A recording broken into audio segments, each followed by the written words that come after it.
Good evening, ladies and gentlemen. The November 26, 2013 meeting of Temple City Planning Commission come to order. Could we have a roll call, please? Commissioner Curran? Here. Commissioner Burton? Here. Commissioner Leary? Here. Vice Chairman Leon? Here. And Chairman Cordes? Here. And Pledge of Allegiance, Vice Chairman Walker.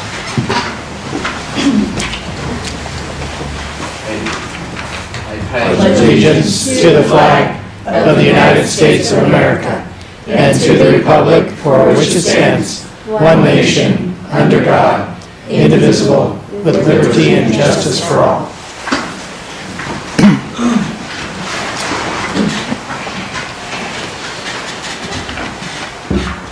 Okay. This is a time that we set aside for public comment, and anyone that wishes to speak on a topic that's not included on the agenda, this would be the time to do so. Is there anyone that wishes to speak on a topic not included in the agenda? Motion to close public comments. Second. Okay, it's been moved and seconded. Anyone, where do I put that? All in favor, say aye. Aye. Okay, it's been moved and seconded, and hearing no objections, the public comment section is closed. Consent calendar. Does anyone have an issue on the consent calendar? No, Mr. Chairman, I'd like to make a motion to approve the consent calendar. Second. It's been moved and seconded. Anyone have any objections? Okay, hearing no objections, the consent calendar is approved. Unfinished business, there is none. New business. This evening we have on the agenda a public workshop to discuss the kickoff and the introduction of the 2014 sign code update. And Director, yes. Take it from here. Yes, thank you, Chair and Commissioners. This evening, I'd like to introduce our consulting team. The City Council approved as part of the current fiscal year budget wide variety of planning projects that you're all aware of. The first one that we were able to get started on was the sign code update. This will ultimately be folded into the overall zoning code update, which is being done as part of the general plan. But for tonight, the two individuals that we have here are Laura Stetson with the firm MIG Hogle Ireland, and we also have Bruce Jacobson with Jacobson Wax. They've done a lot of sign ordinances for cities, not only in California, but across the nation, and they're experts at what they do. They've got a presentation to give this evening, just talking about general ideas, concepts. We're trying to do this as a workshop format, trying to make it very informal, more conversational than anything else. They did meet today with about a dozen stakeholders. Those are both existing business owners in town, as well as a couple of sign contractors that do work in Temple City and some of the adjacent communities. So with that brief introduction, I will turn it over to Laura, and she'll go ahead and get started. And actually, I'm going to have Bruce get started. Good evening. As was stated by the director, this is going to be an informal workshop. We have a PowerPoint presentation, which is the overview of what the sign program, update program is all about. And it ends with a list of findings that we learned today during our outreach program with the members of the community. The agenda is on the screen behind you. And that's what we intend to cover tonight. These are the objectives that we have. for the sign update project, not just tonight, but the overall project. And the end product will be vastly improved, reorganized, and graphically enhanced sign code for the city. Oh, sorry. Again, it's just the sign code for the citywide sign code. We're obviously aware of the specific plan for the downtown and its sign regulations and the design guidelines that support that document. Those will all be on the table for the citywide code as we prepare the citywide code. But the objective is to have it, at the end of the game, to have a working document that is more user-friendly, able to find the material, able to understand the material, and have graphic enhancements to help explain the material. So for both the common user, like the sign company folks, and for the casual or infrequent user, for example, business community or residential community, so that they could understand what is in the document, possibly even online without a need to have constant interpretations by the planning staff.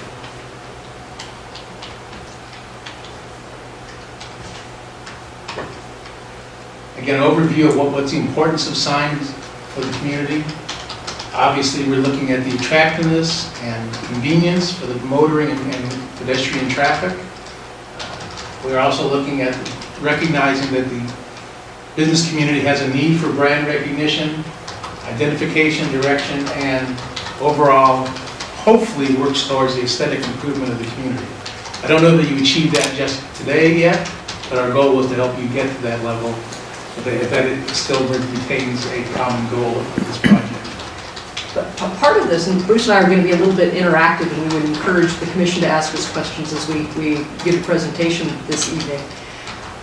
Some of the concerns that people have expressed are not so much with the sign regulations themselves, but what exists today, the signs that exist today. And it's very important to understand that once the city adopts new sign regulations, that doesn't mean that things are going to change overnight.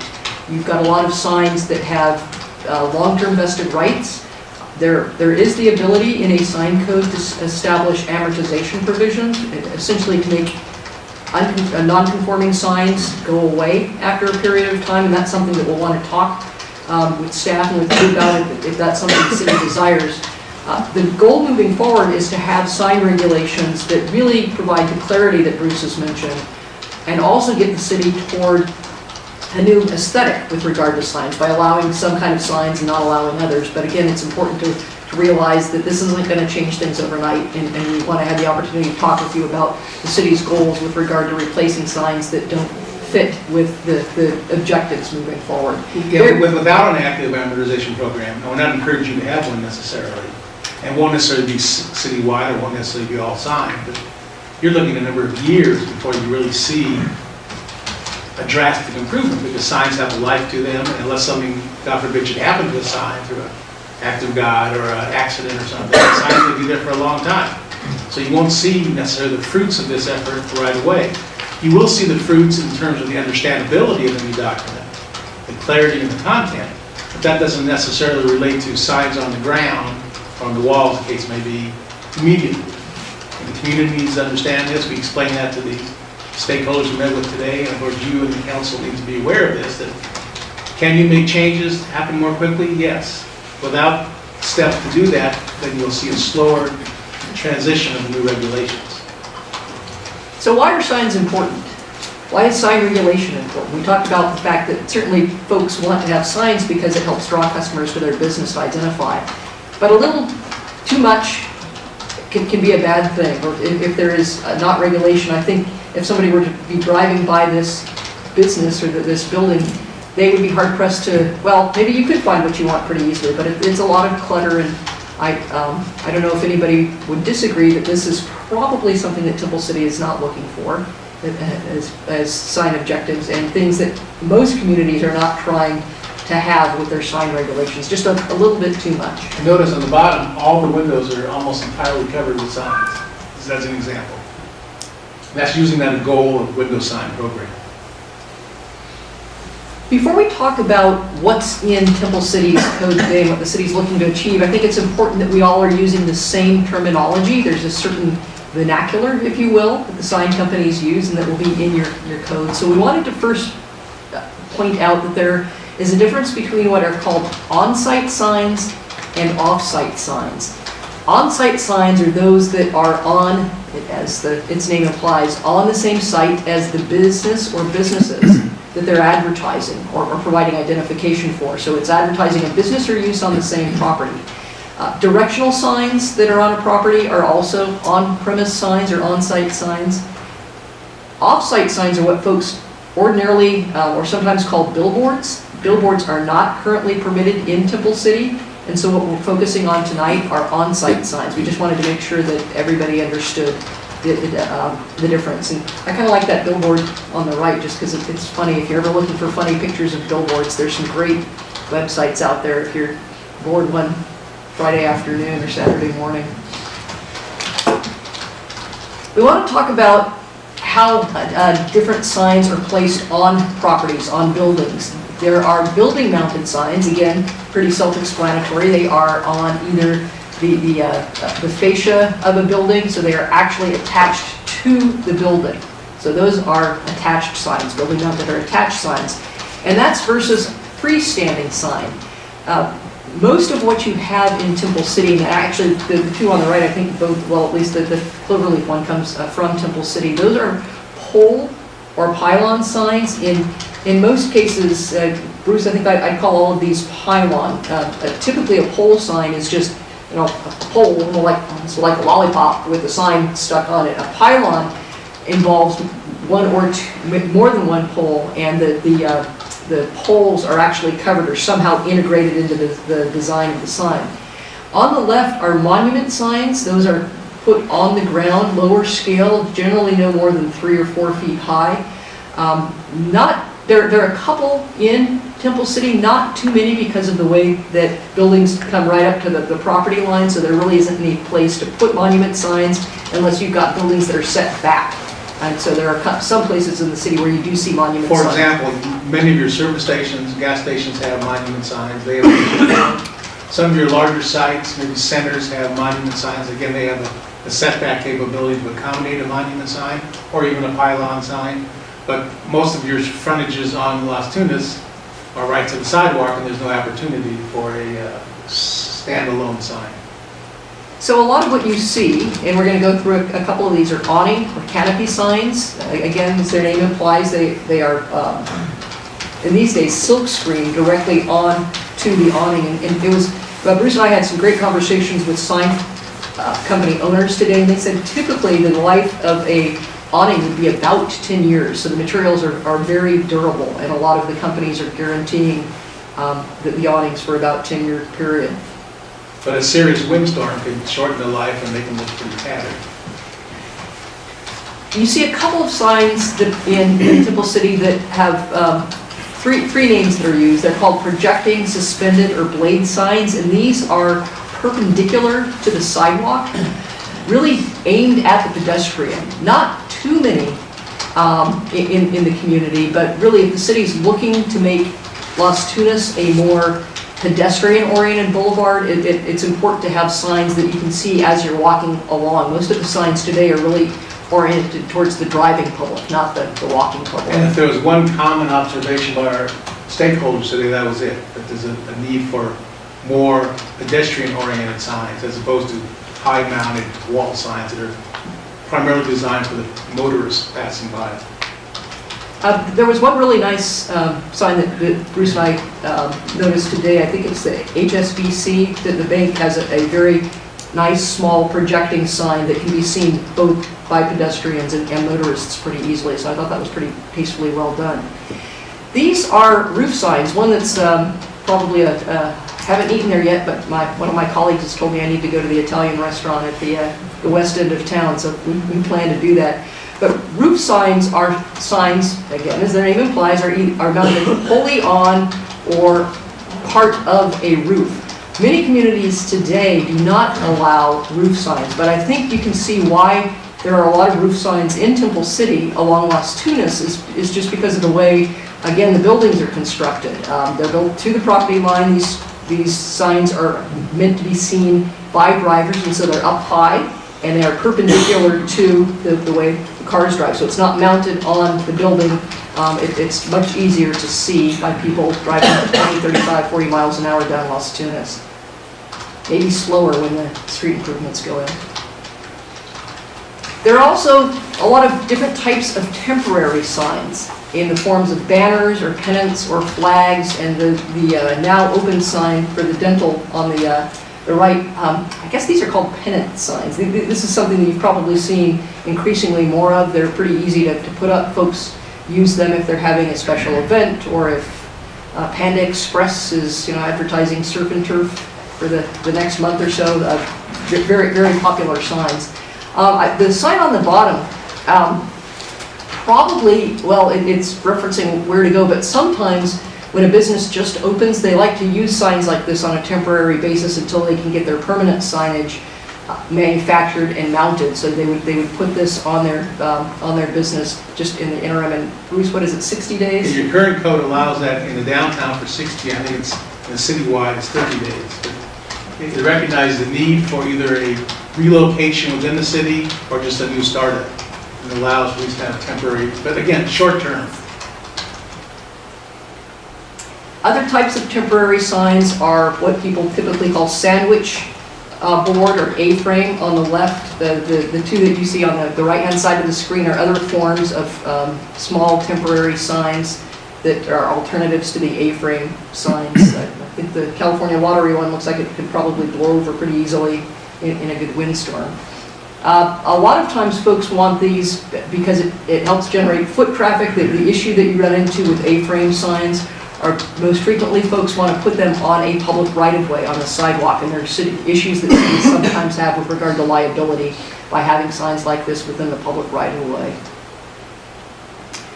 Window signs. These are frequently signs that have a lot of discussion in the community because they can be, if used too liberally, a little unaesthetic.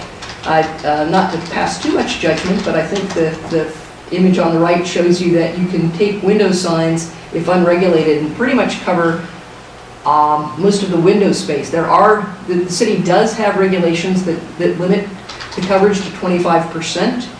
A lot of that is to avoid clutter, but there's also a public safety issue involved, that it's important if you have windows that public safety personnel, police and fire, are able to see into the business. So an example is the sign on the left, the transmission sign, does allow a lower level that a passing police car could look, or fire vehicle could look underneath that sign and see the inside, whereas the signs on the right probably don't provide that same visibility. And your code has the downtown code is a little different than the citywide code. They both have a 25% factor, but the city code, citywide, says 25% total of all the window space. So technically, if you have 4 windows, you can fill 1 window completely. Whereas the downtown code says no more than 25% of any one window. That's probably a better way to go. Use that approach, plus preserving area below for the visibility inside the structure. And the city's current regulations with regard to what Bruce just cited for the downtown area are fairly typical of what we've seen in other cities, is the 25% limit. Types of signs that were used in the past that you really don't see much anymore. Some of it's because cities don't allow them, others because there's really a loss of the craftsmanship that is out there for folks to be able to create these wall-painted signs. They're almost murals. But these can be very effective and quite attractive, and sometimes if lighted can be kind of neat at night too. But again, you don't see painted wall signs that much anymore. Could you go back to that previous one that you had where you were talking about the 25%? Yeah, this one, this transmission. This one looks like it's coated with something, because all you can see is the street going out, like a mirror. Is that allowed normally to have like a mirror effect? So that, in other words, the police couldn't see through that. It doesn't look like to me. It almost depends. During the daytime, they might have a harder time, maybe in the evening time, without the street lighting or natural lighting. You might be able, we don't know for sure they can see it inside, but you're right, that's a consideration. Okay. I don't believe there's any city regulation dealing with the glare on a window. But again, the purpose we're concerned about is overuse of window signs, or abusive use, let's say, and of course, more importantly, or as importantly, the visibility on the inside for security and protection. Let's talk a little bit about where the world is headed with regard to signage. And these are, I'm going to use three terms kind of interchangeably, either digital, electronic, or LED signs. LED actually refers to the type of lighting source. The sign that you see on the top there for the credit union is a sign that can change. The image on that sign can change. Actually, that's one thing they have in common. All three types of signs are categorically called changeable copy, so they're not a fixed copy. Yeah. It makes a lot of sense for something like the gas station signs where gas prices change pretty much every day, sometimes twice a day if we're unlucky. And the sign that you see on the left means that the guy who's out there with his little squeegee changing the signs is out of a job, because it's a lot easier to do it if you do it electronically. But increasingly, we are seeing cities look at electronic signs to replace the static signs that are at businesses, largely because it's easy to change them. Imagine that you've got, for example, the image on the right where you've got the shops on Gulf. If all of those signs that are below the red reader board were themselves digital signs, every time a tenant were to change, it would be a lot easier for the landlord to advertise or to show that business is there by simply having a digital image instead of a static image that you see. However, one consideration, obviously with new technology, we get new opportunities, we also have new additional constraints. The one constraint, let's say for the credit union, the sign could over time be illegally used to advertise a service or product that's not available on the site. So it can become, by switch of a computer exchange, you become advertising Chevrolet Camaros or United Airlines, which is not available on the site. So, and those signs are not legal in the city. Off-site, as Laura said earlier, are not legal in the city, only on-site. It's an on-site sign now, presumably, but it could change with this new technology very quickly and very frequently. And it's a nice source of revenue if they want to make that change. And it's not just supposition. We know in certain cities that happens. The pressures that cities are seeing for digital signs are largely with regard to billboards. I haven't seen them as much for these on-site signs, but I think that's certainly where it is headed.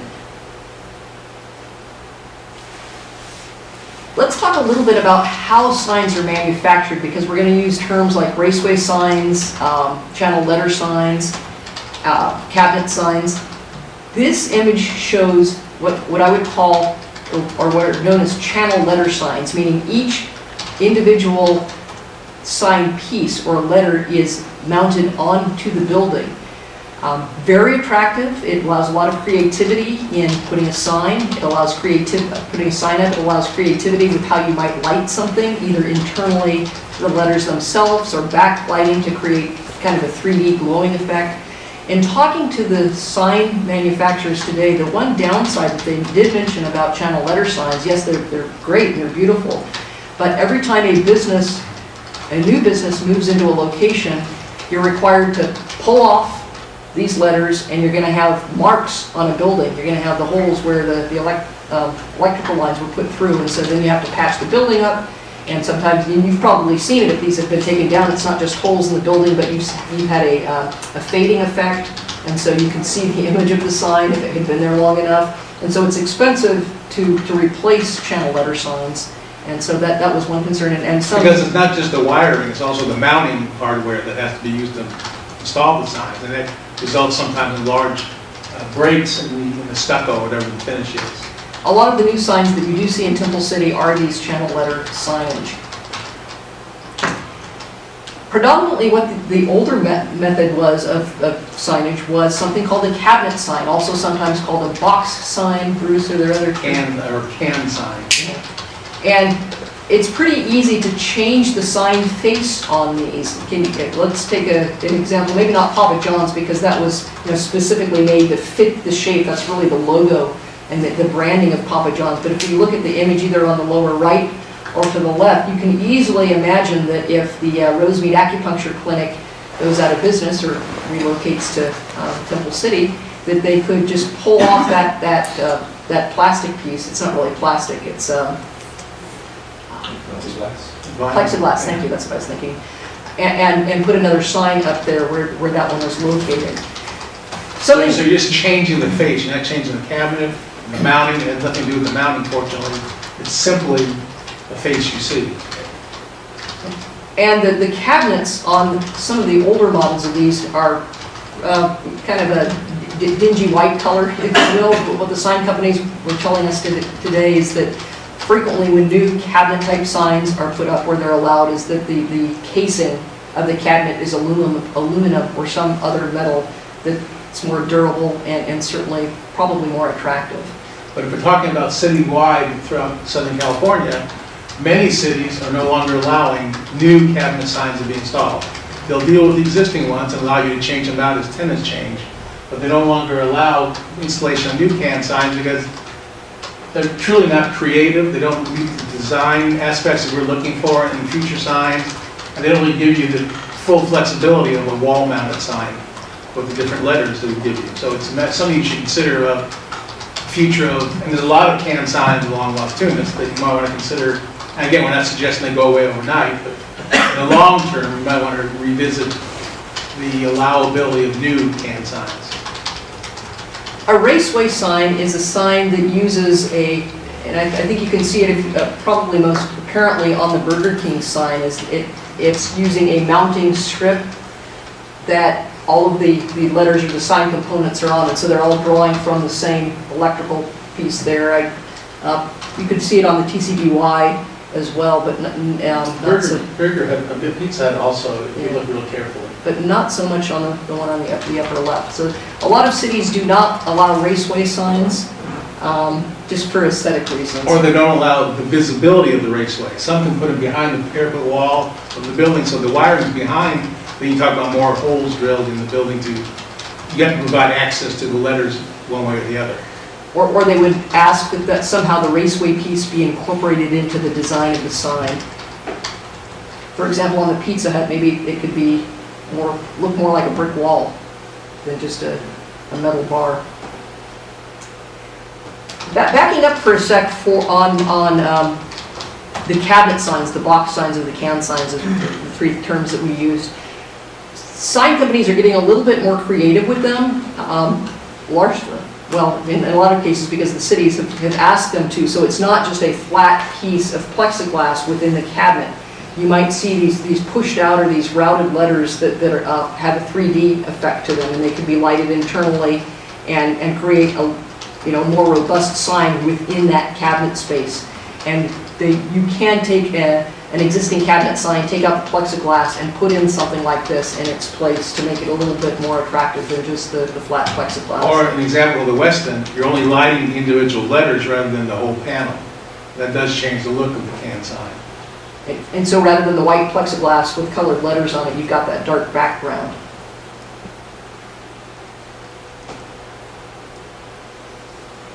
Any questions to this point about different types of signs?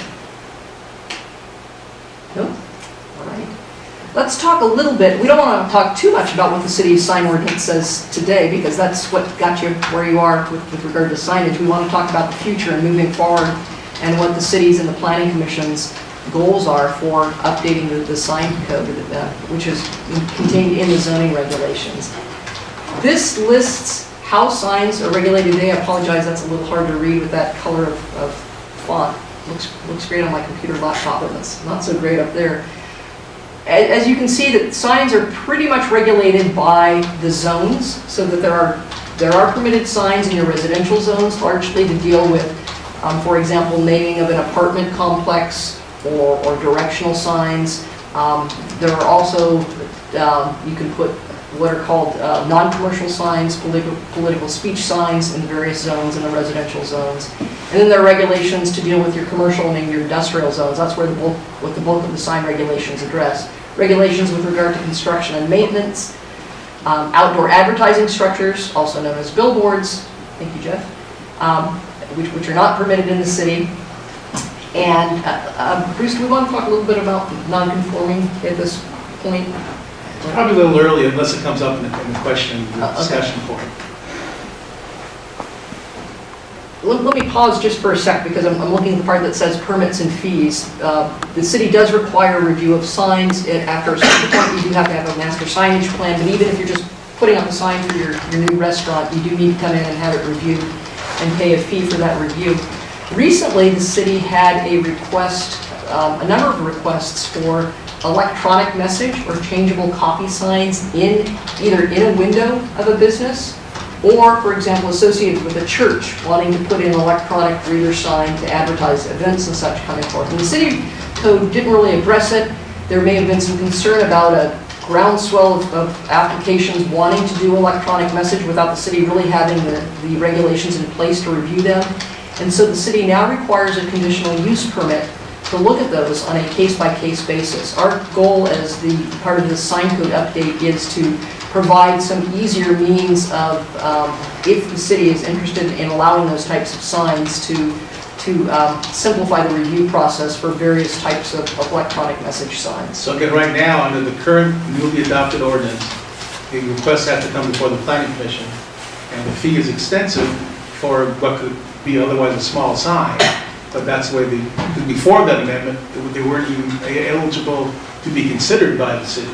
So they've opened the door to allow consideration, but some of the stakeholders today were expressing the concern both of the cost for the permit and also the sense of the discretionary action. They're reluctant to go before the commission without an assurance that there's a likelihood of being passed. Types of signs that are not allowed in Temple City today are roof signs, and I think we showed you some images of roof signs. There are a lot of roof signs in the city, but if somebody wanted to put one today, they could not do that. There are not allowed any signs that move or flash in your C1 zone, anything that would be distracting to drivers. We already mentioned the regulation that addresses window signs. And then temporary signs. Temporary signs are very sensitive issues in communities, we've discovered, because folks like to put them up for sales events, for new businesses. I think if we were to go back to that slide where we showed a lot of signs gone bad with a lot of the canvas signs, those are the types of temporary signs that you see folks wanting to do, but the city does limit how temporary signs are used. This can be very difficult to enforce because people don't know that they need a permit. The city doesn't know when the sign first went up. And this is not unusual to Temple City. As every city that we've worked in, they say, it's really, really difficult to monitor temporary signs. So And the stakeholders today said 30 days happen so quickly that it's hardly worth the benefit and cost.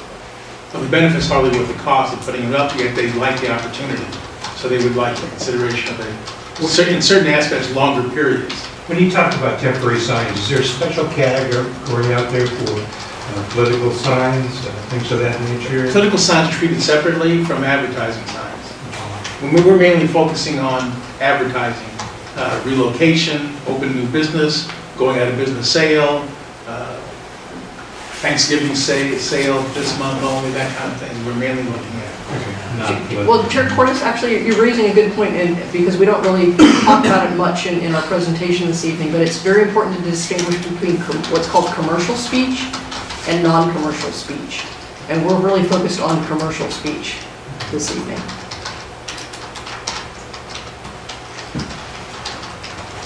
Actually, the application's pretty straightforward. This isn't the whole application, but the city has a very nicely illustrated application to help folks through the sign permit process.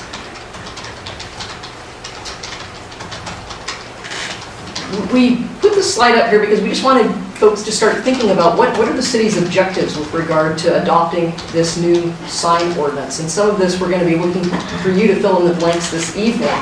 I think really the bottom one is certainly something that city looks to do, and that's make sure that everybody understands what the sign regulations are, but also to improve the appearance of the city's commercial districts, make sure that new signs are high quality, attractive. One word I left out here is we've heard creative. The city is looking for regulations that aren't just having cabinet signs and pretty simple channel letter signs come in. The objective is to have something much more creative, allowing for some of the blade signs, the projecting signs, and really start to address the pedestrian versus the auto orientation. But again, we want to hear from the commission and the public this evening with regard to the objectives. We spent a good part of the day talking to stakeholders. These are some of the things that they brought up, just food for thought. As I mentioned, that we did learn from the sign industry folks that cabinet signs have evolved, that you can use those push-out letters, and so you can retrofit the cabinet signs that are there today to make them much more attractive. They want to really address this issue of the changeable copy signs, the electronic message signs, as we mentioned, in the windows. Increasing number of folks would like to use those. They'd like to see relaxing of the standards for the temporary signs. With regard to illumination, this was illuminating to me to hear folks say today that a lot of businesses do not want to light their signs. It's expensive to do, and when you're starting a business, you're looking to save money however you can, and a lot of folks choose not to have lighted signs. You might think, well, golly, that's kind of odd. Don't you want to attract folks to your business? There are businesses that operate Monday through Friday, 8 to 5, offices, medical offices, and they may not see a need or a benefit to having a lighted sign. And in fact, just to make sure this was the case, Bruce and I took about a half-hour drive up and down all the commercial streets tonight to see how many people had lighted signs and how many didn't. And our very unscientific poll, Bruce, what did we decide? It is surprising how many signs are unlit. At least approaching half, maybe not quite half. Of course, they're not all in one area to see the difference from one side of the street to the other, but there's a great number of nice signs that during the daytime look extremely nice, but at nighttime, unless the street light or some building accent light happens to hit the sign, you just don't see the sign. And some arguments can be made that even if the business is not open, it would show some vitality and interest in the community if they were lit. On the other hand, the operator or the owner in this case didn't see that as a priority, is either not willing to spend the money, or maybe the sign was not operable right now and not lit up. But it really does change the character of the district if you have lighting. But really, it's really what are you looking to achieve along Los Tunas. But again, a lot of the folks that we interviewed today said leave it up to the property owner to decide whether or not he or she wants to have a lighted sign. And on the other hand, during our drive, we didn't see a lot of people on the street walking. It was about 5:30, 6 o'clock. You didn't see a lot of pedestrians, a lot of cars certainly going through the area, but not a lot of pedestrians frequenting those areas, whether their signs were lit or not, or whether the business was open or not. We always like to include just kind of a fun sign of what happens, or fun photos if cities do not regulate signs. Chaos, I think, ensues in a lot of cases if you don't have standards that indicate the quality that the city is looking for. Signs really do make a difference in the community. How they're designed, how they're lighted, the colors that they use, whether or not they're on the roof or as a temporary sign. I think if you were to go, I'm going to pick a couple of maybe extreme examples, but if folks have been to Santa Barbara, which has a very strict sign ordinance, you can tell if you walk along State Street the feelings that strict sign regulations make. Or contrast that to going down any street in Los Angeles where I don't know if they can even begin to regulate signs given the size of the community and the resources that they have, but it's a real contrast to what you see. There's no doubt that signs are a character establishing element. They change the character. They're a beautiful building and a poor sign program, therefore jeopardizing that particular building and its impact on the downtown in general, how it's perceived by both regular visitors and infrequent visitors. I mean, in a matter of speaking, the sign is almost like the bow on a package. You got a beautifully wrapped package, but if the bow doesn't work, it's very possible that the building may not work, and its impact on the town may be the result. Common concerns with regard to signs that are unregulated. I'm not going to read through all of these, but you can see that if you don't regulate how much square footage of a sign you can have for a building or where they can be, it does start to create clutter. It actually probably makes it more difficult for people to find exactly what they're looking for. If people think, well, gosh, more signage is going to help attract us, or help attract folks to our business, I think if you were to look at that image on the lower right-hand corner, it is tough to find exactly what you want. We'd like to turn the discussion over to the commission and get your reaction to some of what we presented and answer any questions you might have, and particularly to see if there are particular directions that you'd like us to investigate as we put together the draft sign ordinance. Either related to anything we would have said tonight or anything you bring with you from your experience and observations in the community. We go around the table here. Commissioner Kern? Well, I think that I noticed in the Exhibit 3 that we had in the book, I think the comment that it makes there, it's not the purpose of the signs to be an advertisement, but rather, to help the customers identify the stores that they're interested in going to. And I think, I'm very much in favor of that kind of approach for where Temple City is headed, because I think today most people are using websites and so forth to present more details in their businesses, and the need to have a lot of the detailed clutter types of things. Those are really old-fashioned, and I think that I definitely lean more towards just the professional-looking presentation of the type of business that exists. Commissioner Gordon? Thank you, Mr. Chairman. Those are good comments, Commissioner Kern. A question that I had was prompted by a nearby city's recent analysis and discussion and new decision-making regarding other than English signs.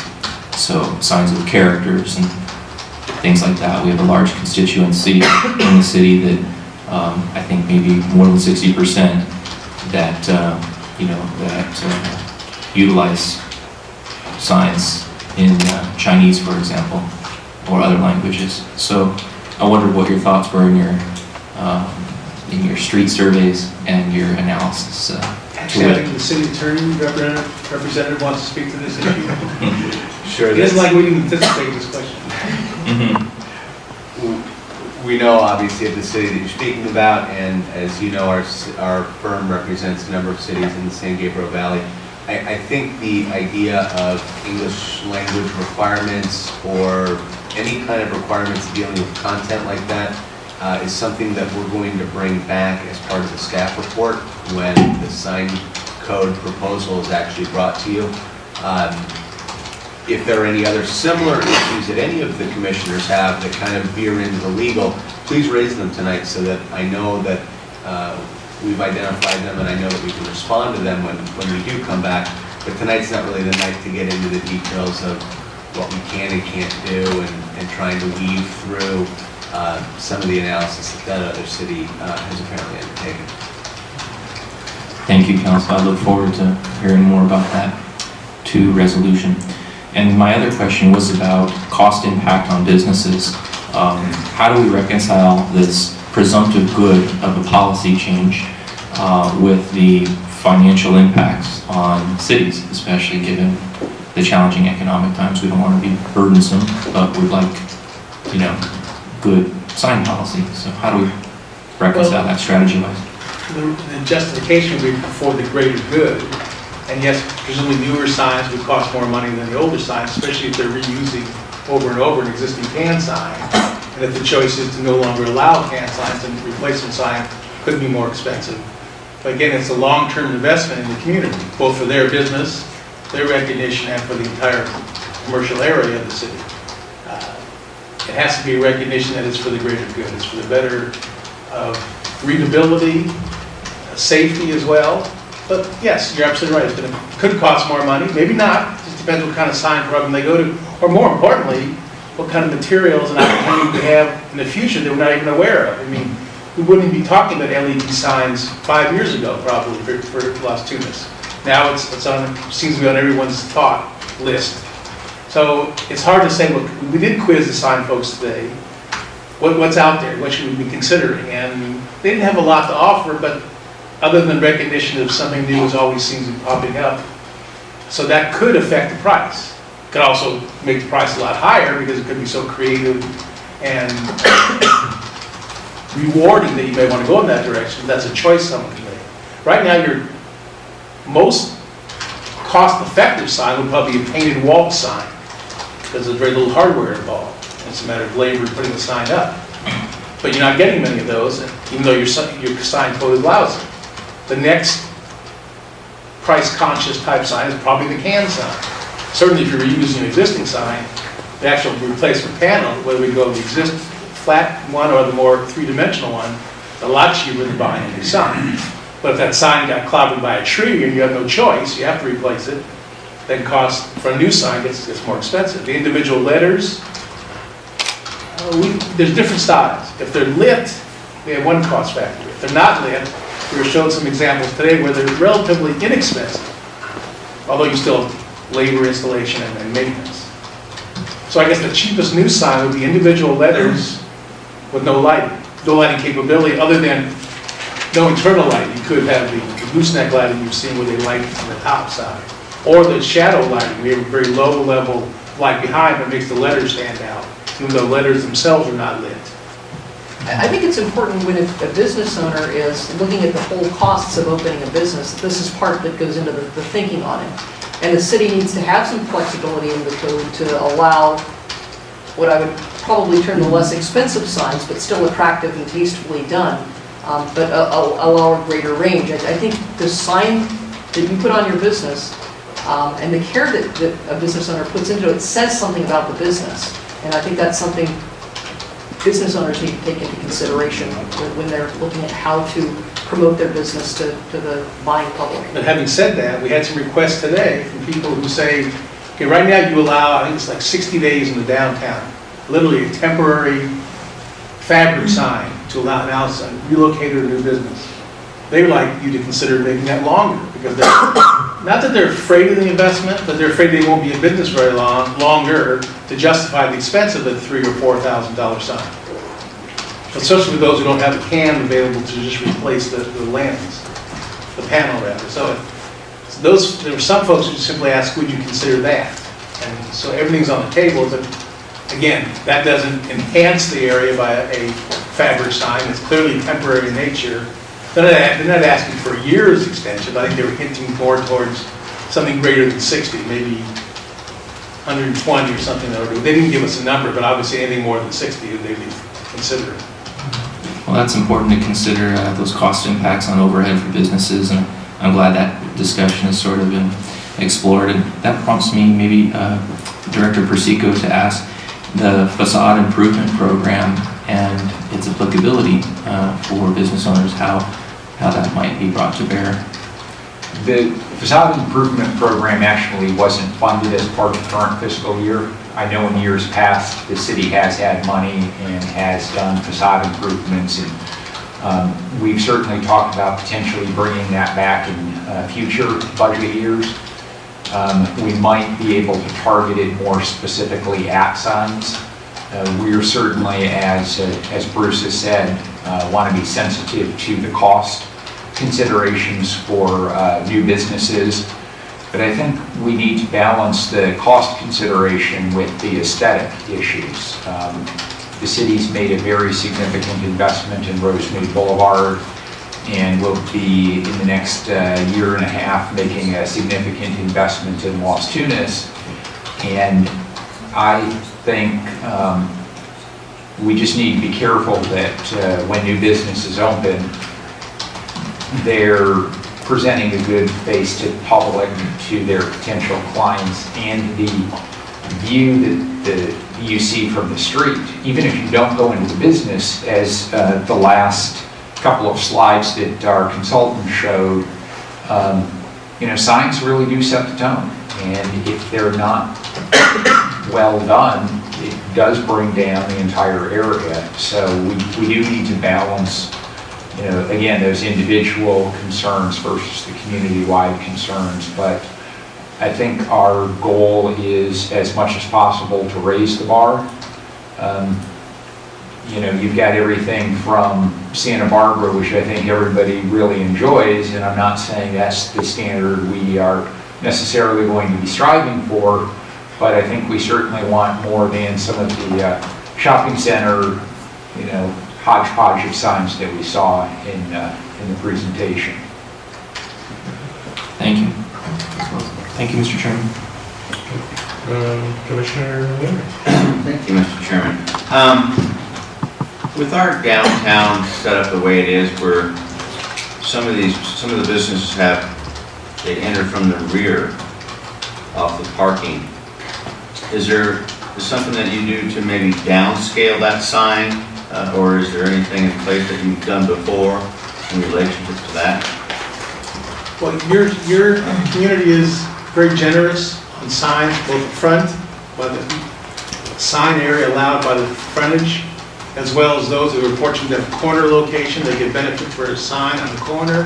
Then, as you well know, if you have pedestrian access to the rear, you're entitled to another sign area equal to about, I think it's 1 square foot per linear back portion.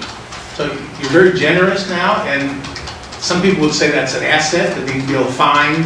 When you drive in the back of a building, it's not as obvious to you where you are. You're still in front of behind the bakery, or if you slipped into the shoe store, you surely don't want to walk in the wrong door. So you got to weigh convenience with aesthetics. Now, I guess you can put a hierarchy of the value of aesthetics in the back versus the front. Obviously, the front is more community encompassing, the back less so, but you still don't want unpleasant and hard to read signs in the back. So right now you've got a nice balance of area. We will look at the quality of the signs in the back as well, but unless I'm corrected by the director, the priority would probably be the street view of either the front or the side street if it's a corner.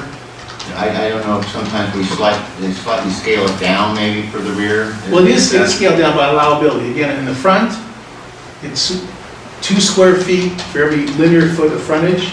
It's a maximum sign area. On the side, I believe is 1 square foot for linear side frontage if it's a corner lot. And on the back, it's 1 square foot for linear rear. So technically the front is twice as great, can be twice as great as the rear. It's a maximum sign area. And I'm guessing not a lot of your signs even get close to reaching the maximum. The difficulty comes in when people start slapping up window signs, of course, or temporary bans, which are legal in some cases. And that, again, as we said earlier, that tears down the quality of the appearance. And it's not just that one shop. When people drive down Las Tunas, they don't see the bad sign in front of the one store and associate that just with that store. It's all of a sudden becomes, well, that's Temple City. It only takes 1 or 2 bad ones to mess up that whole block. And the concern is, the main effort of this project, in addition to having readable regulations, is to have regulations that bring you a little higher quality, not little, a higher quality of the finished product than you're getting today, while still being aware of the cost for the permit process and the cost for the materials and installation.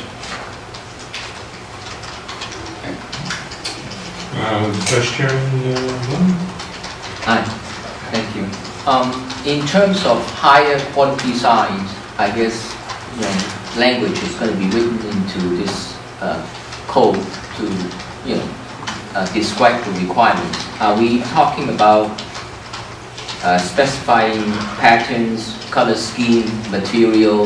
There's one of the slides earlier talk about branding, so people look at that within those descriptions, look at that, and they say, okay, this is Temple City. Is that the intent? Well, we're not talking about a theme, if that's what you're suggesting yet. I mean, it's up to you to tell us that's what you want us to consider. Right now, wasn't one of our list of objectives, although it's something you might wish to consider. But we'll definitely look at materials, as you said, the finished materials, the invisible materials, because that speaks to both quality and also longevity. We don't want signs that won't last as long as physically possible for a reasonable price. So we'll be looking at material, design, placement, and we haven't talked color yet. I'm not saying it's not on the table, but they haven't been brought up in our discussion today yet. And frequently we do run into colors with issues because national chains have trademark branded colors and images that they use, and feel that it's an imposition on their right to express themselves in that manner if you start to regulate that Carl's Jr. can't use the red and the yellow and whatever other colors they use. Now, that said, probably the most famous case is the turquoise arches of McDonald's in Sedona, Arizona, because McDonald's wanted to go into Sedona badly enough that they were willing to go without their golden arches, and they're actually turquoise on the building and on the street sign, because that was something that was very important to Sedona, and Sedona was very important to McDonald's because of its location. So can you regulate things and impose some conditions that may seem strict? Yes. Yes, you can, but you have to balance that against what your other desires are in terms of stimulating business. Just a thought for you as you... And McDonald's in Sedona, I'm familiar with it, no matter what color those arches are nowhere near as large as they would be for your McDonald's here on Las Tunas. They just didn't recolor it. They scaled it down in order to be approved by the community.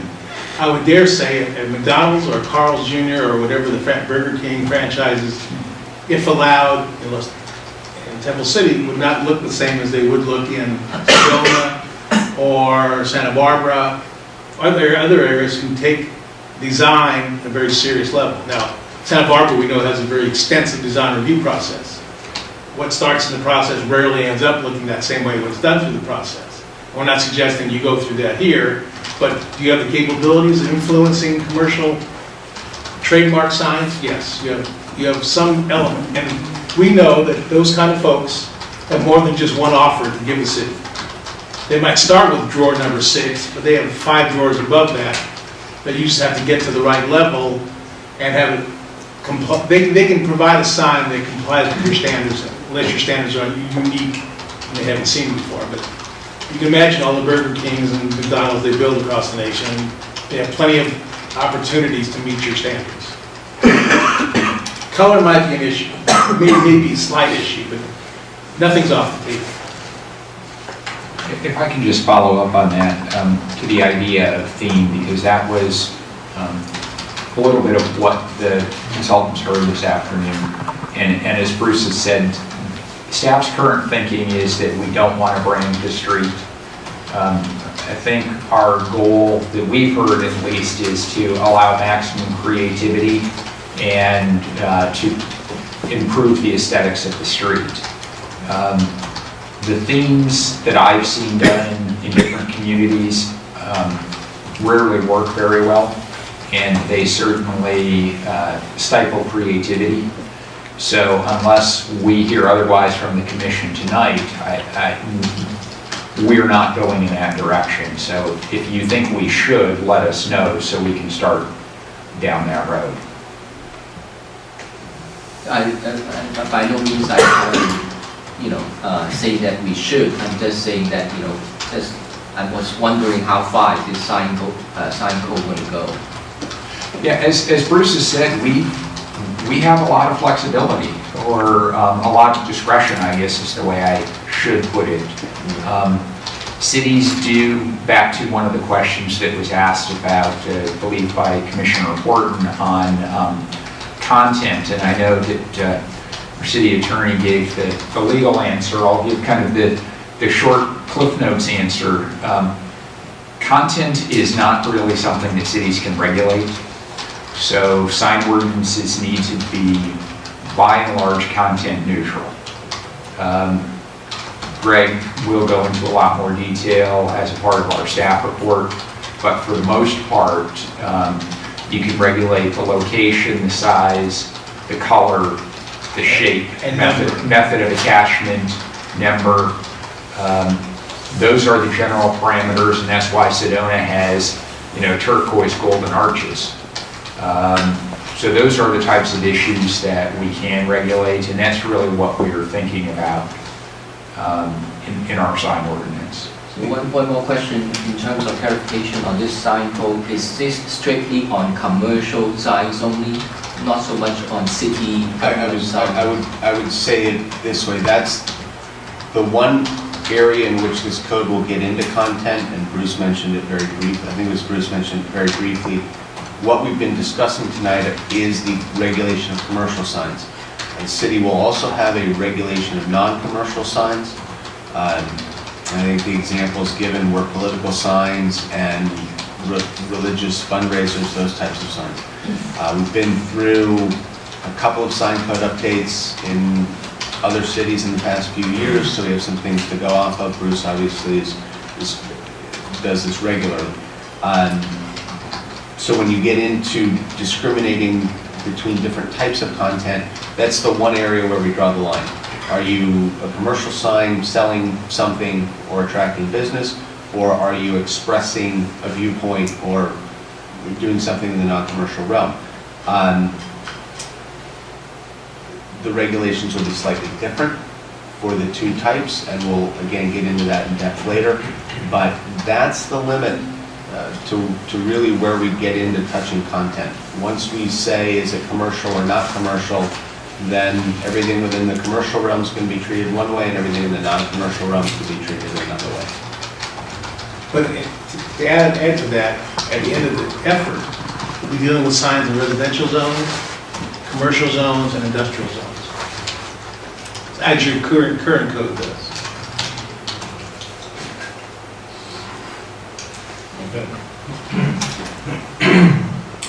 I've got two general questions. And the first one, it's already been discussed to a certain extent, but as I understand it, the city's sign ordinance dates back to 1960 with a few minor updates. That is correct, yes. And I know technology has changed, and you've done a great job of outlining and defining certain things. But what I don't see on a regular basis, and this is where maybe city staff or you can help me out, is what are we missing here in Temple City? Is there something we should be doing? Or is on a regular basis are applicants coming to you and something is missing in the city ordinance that we should? Well, number one, you see very little signs. The only signs you see if they're involved with the shopping area, the center, or if they're required a CUP, because that's what the code reads today. So the volume of signs you see is minuscule compared to what's going on in the city, as you can see every day. Another element we did talk about today, we did touch upon one of the slides, is ensuring the lasting position of iconic signs. And we're not in a position to give you the answer to that yet because it was brought up only today, but there's a suggestion that we provide some level of standard that ensures the continuation of use of an iconic sign as yet undefined, so that it doesn't have the issue related to amortization or removal. It's not forced to be removed unless it's no longer functions. If it falls down, it probably won't be replaced. But if it doesn't fall down and it's properly maintained, the city may have value, or would have value, in its preservation. So then you have more than one example of iconic signs are down. So that's something that we didn't really amplify. It was touched upon, but not amplified. So you were saying, what are you missing? That's one of the elements that we haven't talked about yet. Anybody else want to? Well, I was just going to say, so what you're saying is that if we don't have any kind of an amortization, if the new code specifies, a change in the way we're going to have the signs, and we have a lot of them that don't meet that code, that we're just going to let, as long as the business stays around, it's going to keep the same sign if it wants to and never change it, right? So in reality, the code has no effect unless it's either a new business or so we're just, okay. Well, we're talking short-term versus long-term. Because I noticed in the procedures we had from the code we had from 1960, it talked about some amortization type of process, but then I guess it was kind of judgmental. Well, and actually the rules on amortization have changed since the city's code was written in the 1960s. Cities can amortize signs, but what you do have to do if you were going to set up an amortization schedule is the city would have to inventory every single sign in the community and take pictures of it or videograph it and indicate, when was the sign erected and start essentially that date of how a sign needs to be amortized. So the folks, the people who own those signs have vested rights to maintain that sign for a period of time. But the city does have to go through a very rigorous process of documenting the signs as they exist at the time the amortization schedule was established. Now, there's a shortcut available to you. If you don't want to have citywide amortization, you can have specific type of signs amortization. Example could be, you no longer want to allow new, and you don't want to, and you want to short-term the existence of, say, pole signs. That's a frequent target for cities. So you put you do just as Laura explained, but you focus on pole signs. You don't have to do a full citywide inventory, but certainly inventory all the pole signs. And you give them a new start date. And whatever target or length of time you give starts from the day you notify them of the fact that they're now a amortized element that has to go away over a period of time. Go away or be changed over a period of time. You can change the pole, maybe change the pole sign to a monument sign, that would be great, so it doesn't have to go away. But you could be very specific. Or can signs, or any sign that really, its continued existence bothers you, you can focus on those. Or you can be full size, full citywide, and say any sign that does comply with the new code you adopt, then adopt standards for the amortization and time limits specifically, usually generally based on cost of the signs. So what's a typical amortization period? Well, most cities want to be very generous and they go way out there, but the real purpose of doing that is to relieve the burden of the current decision makers. Because not only will it outlive your time on the commission or council, it might outlive your life entirely. So yes, you've done the right thing to take care of it, but in reality, it doesn't affect the change. And signs are one of those things that, unless you have a very healthy and expensive amortization program to maintain, you're not going to see immediate change. You will see change, because owners might want to change signs. Ownership will change, building ownership will change, tenant ownership and operation will change.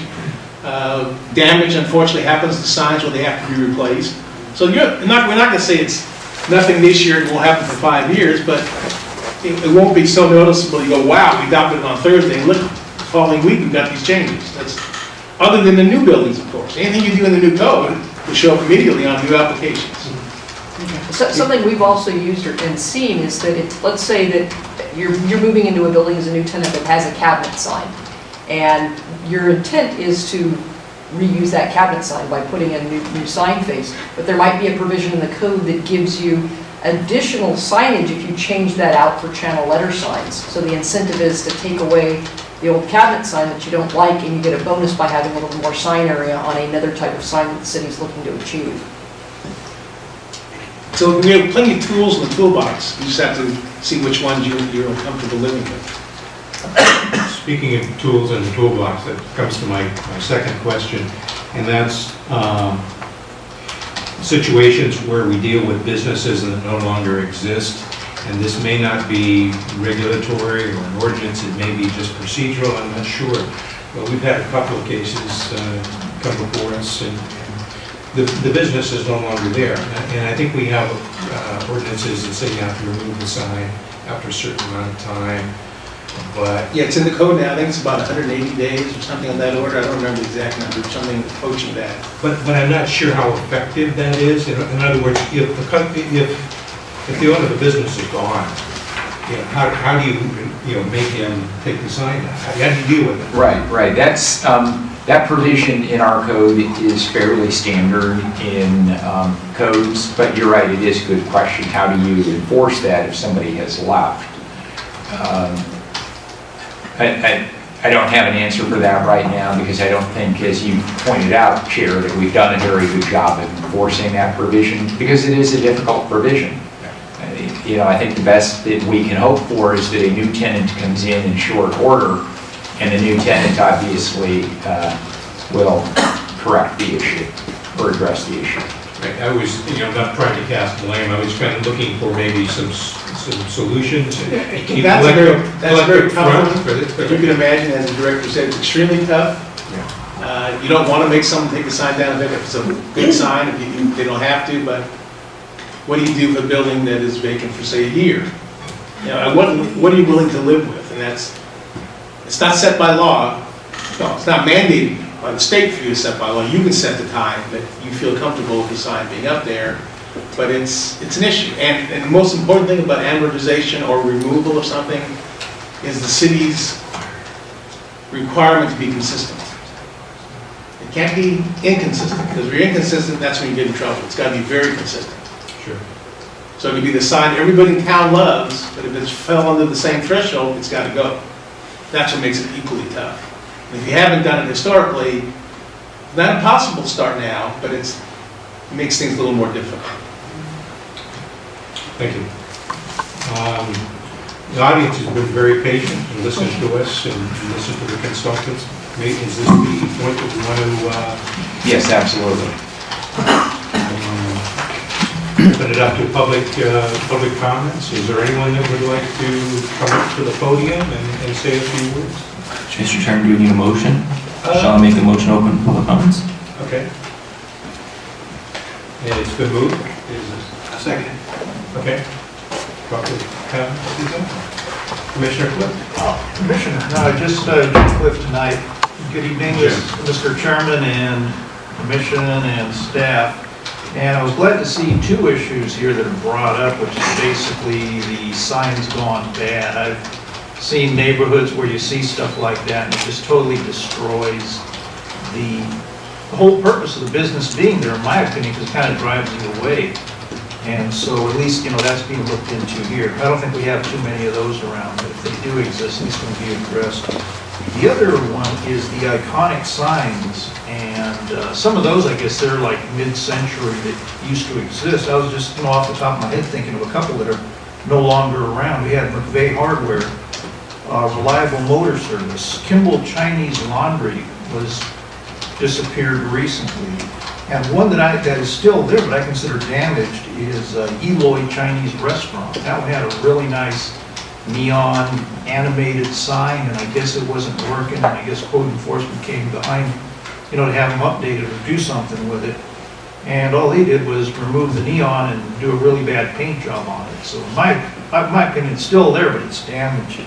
And when you go with a business where it's actually been incorporated into the architecture, which would be Wonder Cleaners, when that building was built, all those elements were taken into consideration. I think that's kind of stuff that we should be working on saving if we possibly can. And I didn't see mentioned, we're talking about the blade signs. I don't know if it's still there, maybe somebody already took it, but Temple City Camera had that nice Kodachrome box there swinging over the sidewalk forever. And again, that's a trademark. You can spot that a mile away. And it's just one of those things that's still around, and hopefully we can preserve things like that. So those are my comments anyway. Thank you, Mr. Cliff. You're welcome. Anyone else wish to comment? Yeah, I'll say something. Jambazian.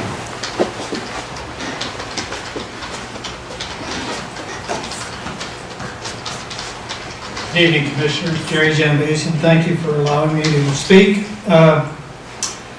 I'm glad that Mr. Cordes, Chairman Cordes, brought it up about the signs being removed, because that was a concern of mine that I even forgot to bring up earlier today. But that was a concern of mine also, as to the period of time that would be allowed before the sign is removed for a business that's no longer there.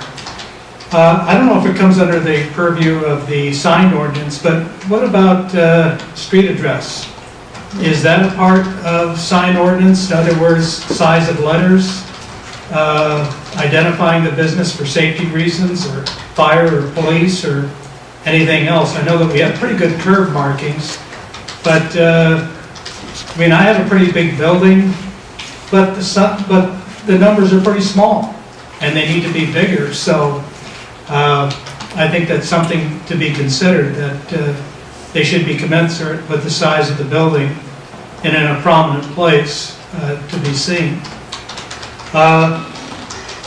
I'm one of those people that has an iconic sign. At least I consider it to be iconic. My sign was put up by my father 5 years before the city's ordinance, so it was put up in 1955, November 5th to be exact. And my father put it up, and I consider it to be a legacy to him for me to have it up there and to remain up there as long as I can.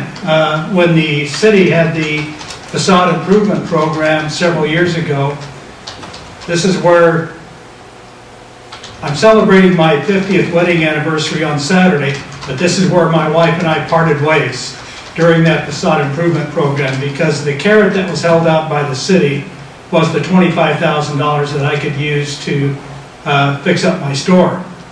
And she said, that sign's coming down. And I said, no, it's not coming down, because my father put that up there. He's been gone now for 43 years. I want it to stay up there. Yeah, but the city's not going to give you the money unless you take that sign down, because it's a legal, non-conforming sign, and I wouldn't do it. So I kind of won, but now I'm wondering whether I really did win. But I'm anxious to get my sign painted. I like it because when you stand at the corner of the new Gateway project, at the corner of Rosemead and Las Tunas, two prominent signs that you can see from there, Casa del Rey and Wonder Cleaners and Drapery. So that's kind of what I like. I've got a difficult sign to paint, but I'm anxious to get it repainted and fixed up, and I appreciate the city not jumping all over me to get it done, because it is in disrepair. But it is an iconic sign, and in fact, somebody mentioned to me at one time that they did see a picture of my sign in some sort of an architectural review magazine, which I was surprised to hear about. So, because they called it Art Deco, whatever that is. So, let's see, anything else? Flashing signs. What is a flashing sign? I mean, you go to Sam's Club or whatever it is, there's all kinds of flashing signs now. So, open, close signs, movable signs. I mean, what do they call those?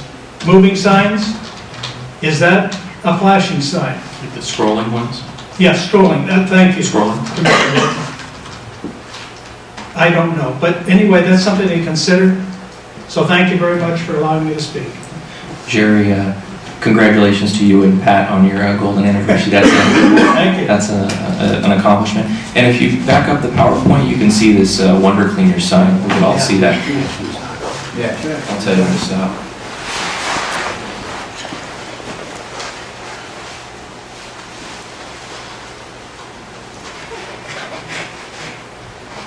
Sorry, a little slow.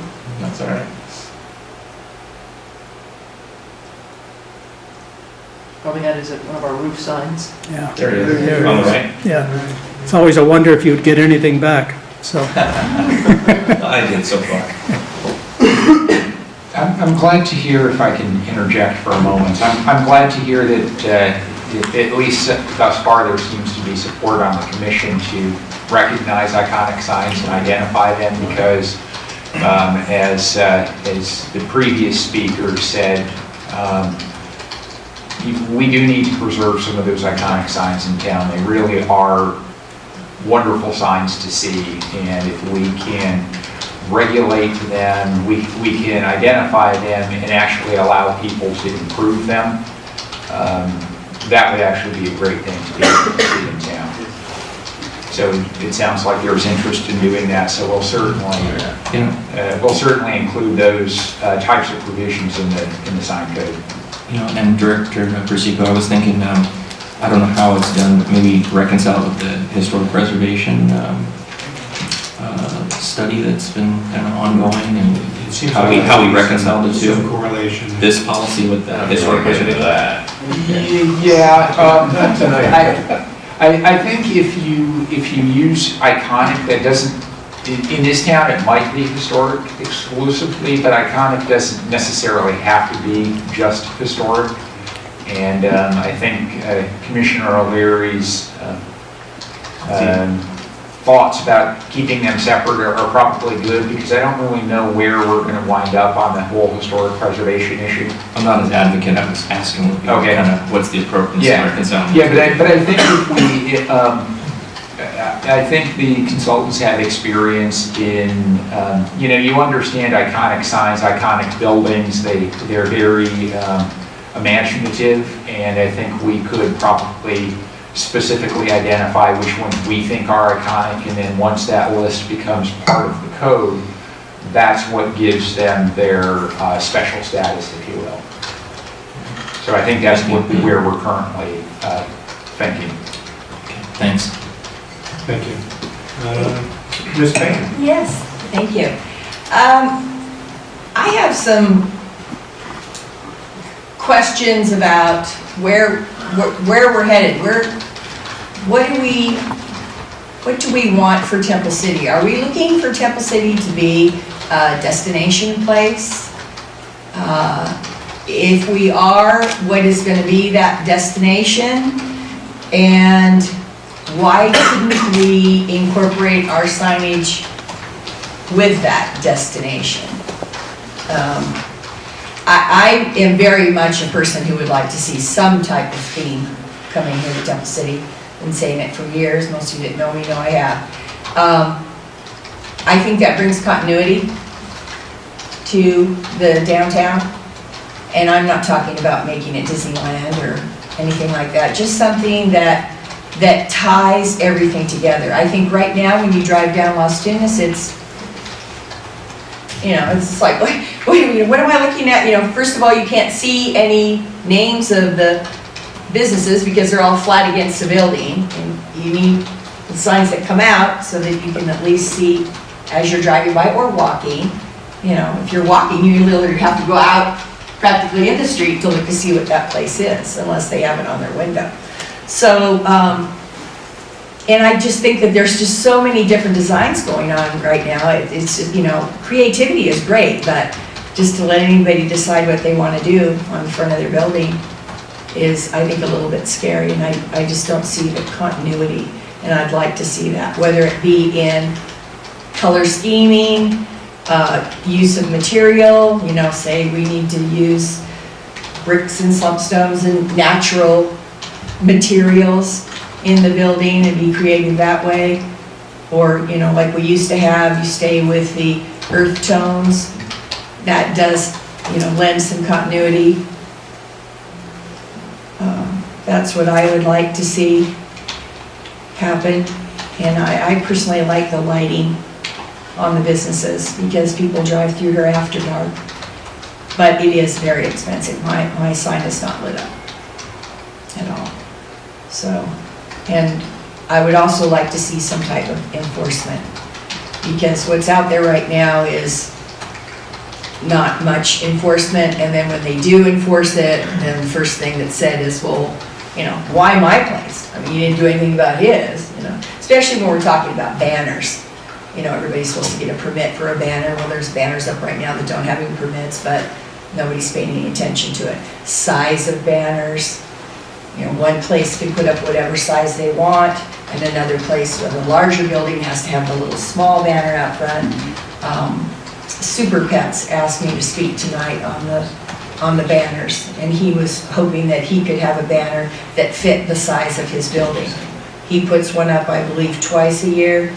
He has large sales going on, and he needs to have a lot of information on his banner. And so he would like to see the size of the banners be more appropriate to the size of the building. So I'm just giving that out to you. But I do think we need to think about if we want to use our signage and facade improvement in part of making this place a destination. I think it might help to draw people in to come and see something here. Oh wow, that's the place that has all the awnings, all the bright colored awnings, or that's the place that has this, just to draw people to here, because we don't have a beach. We don't have these, we don't have these things that a lot of these other communities do. And I see that there's a lot of stuff going on here in Temple City. I know that they want to narrow Las Tunas down and, try to make this a little more of a walking area. So we're going to need some places for people to walk to and for something for them to see. That's it. Thanks. Thank you. I see your point. You bring up some good comments. It does seem like Temple City is probably not the worst out there. If you look back through some of this signage and storefronts, and they remind me a lot of some of the cities, our neighboring cities, perhaps. So we're probably not, the worst ones on the block, but we probably could do something better too. And but then it brings up the question of where, as you mentioned, where are we headed? What's our objective? What's our goal here? What do we really want to look like? What's our destination? So thank you for your comments. Thank you. Can I make one additional comment? Thank you.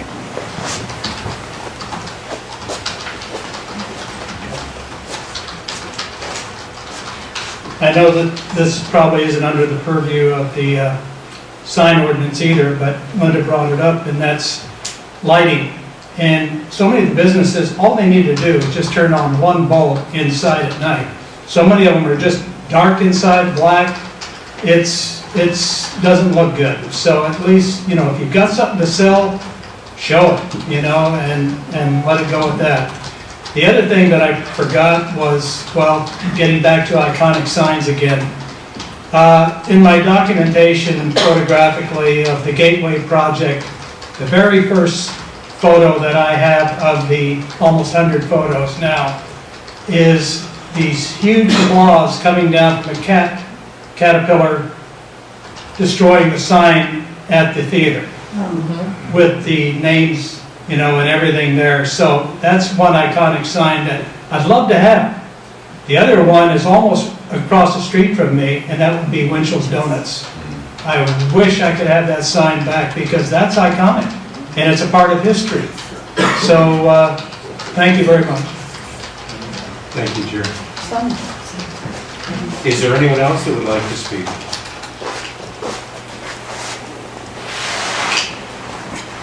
Move to close public comment. Second. Any objections? Hearing none, public comments are closed. I'm not sure what our next move is here. Well, our consultant has anticipated your question, and she's got a slide, and she'll be able to talk about it. The next step is for Bruce and me to continue to talk to staff about the issues that you've brought up this evening, to talk to the city attorney's office about addressing some of those as well, and to put together a draft siding ordinance that achieves what we understand to be the city's goals. I think the tough part, or the more difficult discussions, are going to be the amortization discussions, and that's something that it's a fairly difficult issue that we want to talk to Mark and his staff about in some detail. We will put together a draft sign ordinance and bring it back to you in spring of next year. And that sounds like a long time, 4 months or so from now. But the city's got a lot going on right now. We want to make sure that they have time to get the general plan kicked off and to pay attention to everything else that's going on in the community as well. So the sign ordinance is one of many planning projects that's moving forward. So we will bring that ordinance back to you in the spring. We're anticipating a couple of meetings with the Planning Commission so that we can dig into it and make sure that it answers a lot of the questions that came up this evening. Once the commission takes action, it would be to recommend the ordinance to the city council for final adoption. And so we are probably looking at a new sign ordinance about 6 months from now. Is the plan. Okay, thank you very much. Next item on the agenda, we're moving along, is communications. And we've got, I should say, a couple of months ago, we had the opportunity to meet two young ladies from Temple City High School. They are Serena Lynn and Cynthia Young, if I'm pronouncing it correctly. They're from the Temple City Youth Committee. And the reason I'm bringing this up now is because we have a couple of appointments from this commission, and one of them has been a representative to the Temple City Youth Committee, and even going back further than the 2 months, I was asked to consider a new appointment for this position by our vice chair.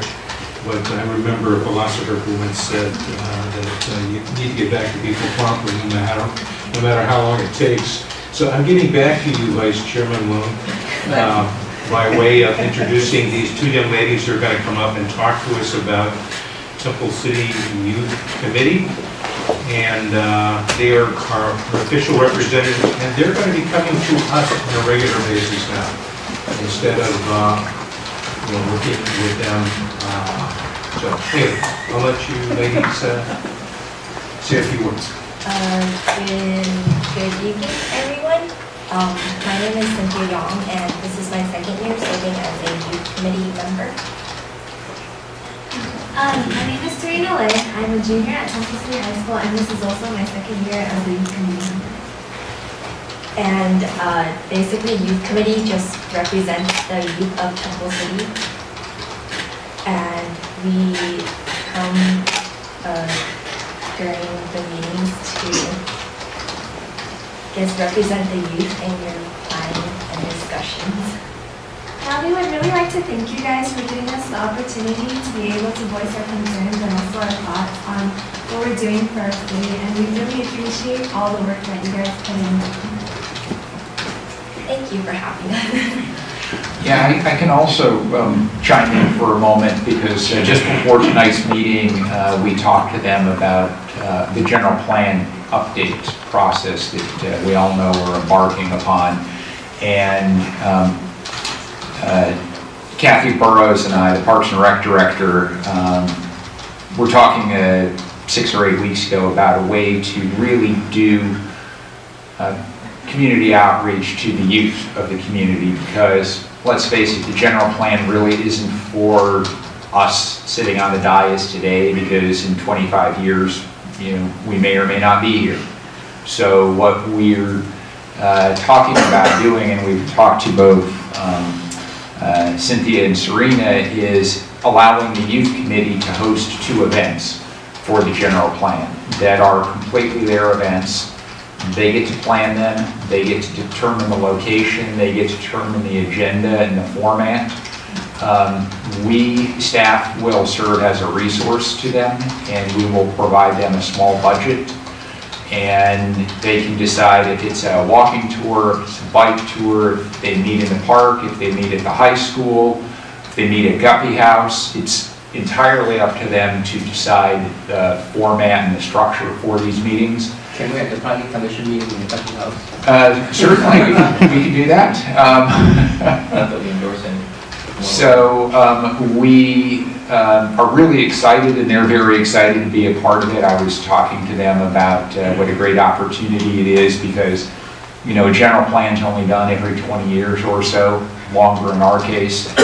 And I am very serious, and staff is very serious about incorporating the youth as a part of this outreach effort. So the only 2 things that we ask them to do is do the first one before the end of the school year, and then probably the second event sometime about a year from now, about the middle of next school year, and that they get as many of their students and friends out, whether it's through their own Facebook pages or their own Twitter accounts or whatever they do. We'd like to get a huge turnout and really hear what do the youth want to see in their town 20 years from now. So I think it's a very exciting time for the 2 of them and for the whole youth committee. Has the youth committee been meeting this year? Yeah, we started meetings in September. Are they once a month? Yeah. We meet on the 3rd Thursday of every month. Yeah, and with the new format, with the so what Director Burrows has decided to do is to have youth committee members appointed each commission. So instead of the commissioner, in this case it was vice chair attending their monthly meetings, they're now coming to the committees or to the commissions, and they are then reporting back to their fellow committee members what happened. And I told the 2 of them earlier this evening that the Kathy's been very impressed with the reports that they've given back to their committee members, and Kathy thinks they're doing a great job in actually tracking what the commission is doing and reporting that back. So They must be good writers. Well, one of them is talking about maybe being a journalism major, so she's off to a good start. Good. So you'll be seeing one or both of them at E. They're not required. The idea is because they're working and they've got a heavy case or a heavy class load that they would trade off, so they only had to come to one meeting a month. So we'll see at least one of them, but in some cases two. Very good. Thank you. Thank you. And thank you, Serena and Cynthia. I mentioned committees. The other, one of the other committees is another one that we're just trying to get started, and that's the, I don't know if it has a better name, but the Yard of the Quarter. That is its name, yes. The Yard of the Quarter program, and if you want me to explain it a little bit, sure, Mr. Chair.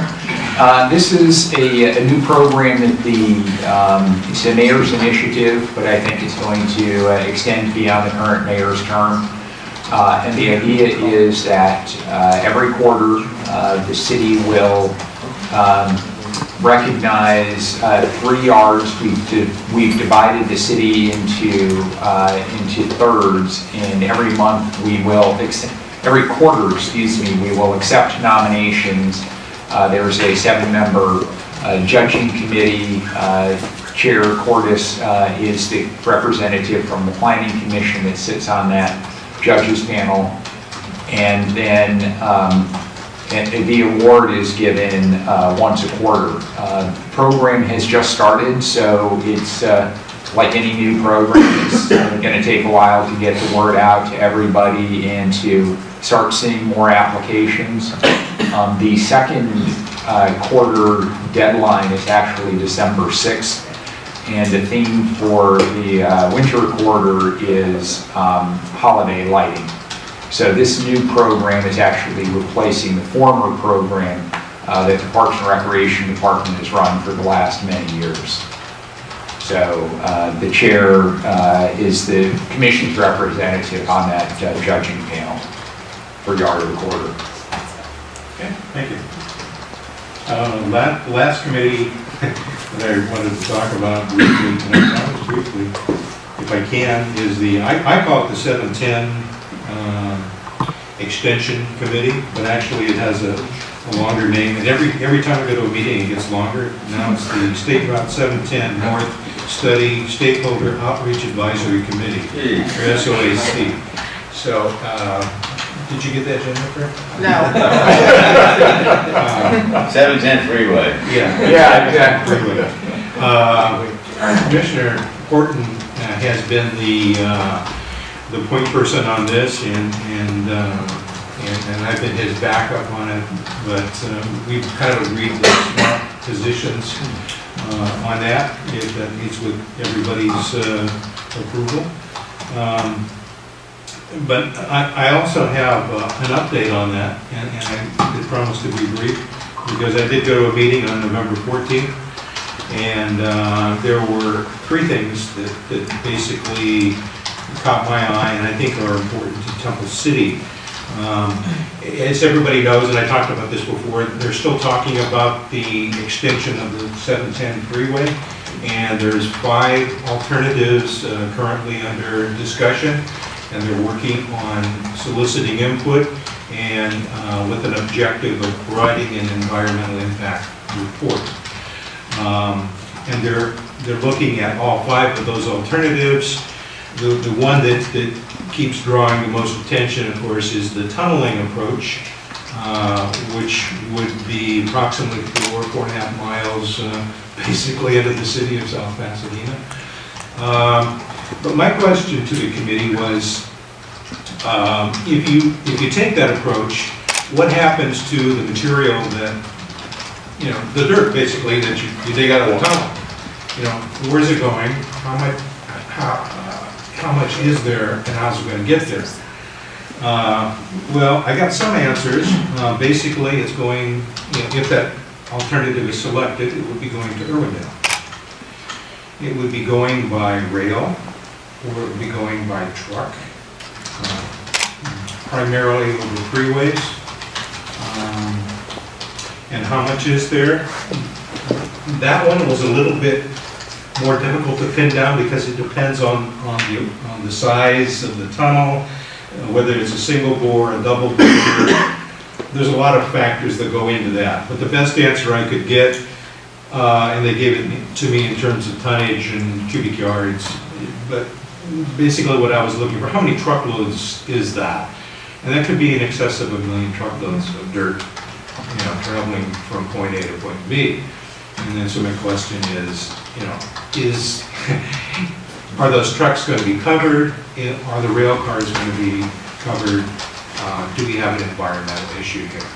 And I was assured by their environmental engineers that they would be covered and there wouldn't be an issue. So that was one of the things that I found. Another issue, they had done a study, a traffic flow analysis in Temple City or close to Temple City. They'd done one on Las Tunas and San Gabriel Boulevard, and then they did one on Rosemead and San Gabriel Boulevard.